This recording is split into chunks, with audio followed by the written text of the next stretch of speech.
Hi guys. போன வீடியோவில் நான் ஒரு இது பற்றி பார்த்தீங்கன்னா என்னென்னா, நம்ம ஒரு கம்பெனியை வாங்கும் முன்னில் இன்டென்சிக் வேல்யூவை பார்த்து தான் வாங்கணும். அப்போ தான் அந்த கம்பெனி அண்டர் வேல்யூடா ஓவர் வேல்யூடான்னு கண்டுபிடிக்க முடியும்னு. ஆனால் அதுக்கு எனக்கு கமெண்ட் வந்துச்சு, அதை எப்படி கண்டுபிடிக்கன்னு தெரியல அப்படின்னு. அதுக்கு நீங்கள் என்ன பண்ணணும்னா, ஆல்ஃபா ஸ்ப்ரெட்னு சொல்லி ஒரு வெப்சைட் இருக்குது. ஆக்சுவலி அது வீக்லி உங்களுக்கு 3 ஸ்டாக் தான் செக் பண்ண முடியும். அதுக்கு மேலே நீங்கள் ஸ்டாக் செக் பண்ணால் அவங்க காசு கேட்பாங்க. அதெல்லாம் நமக்கு சரிப்பட்டு வராது. ஆனால் வீக்லி 3 ஸ்டாக் செக் பண்ணலாம். ஸோ நீங்கள் அதில் போயிட்டு கேட்டாலே போதும். அதுவும் இல்லாமல் அங்கேருந்து என்னது இந்த லிமிட்டை முடிஞ்சதுக்கப்புறம் உங்களுக்கு செக் பண்ணணுன்னா நீங்கள் என்ன பண்ணால் ஜெமினி அதே மாதிரி ChatGPT இந்த மாதிரி ஒரு ஏஐ டூலையும் யூஸ் பண்ணிவிட்டு வேணாலும் கேட்கலாம்.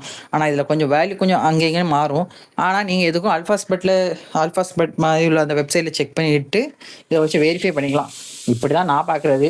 நீங்களும் வேணால் ட்ரை பண்ணி பாருங்கள். இந்த இன்டென்சிக் வேல்யூ பார்த்தா மேக்ஸிமம் வெறும் ஒரு கம்பெனி வாங்குறதும் வாங்க வேண்டாமான்னு முடிவு பண்ணுறது.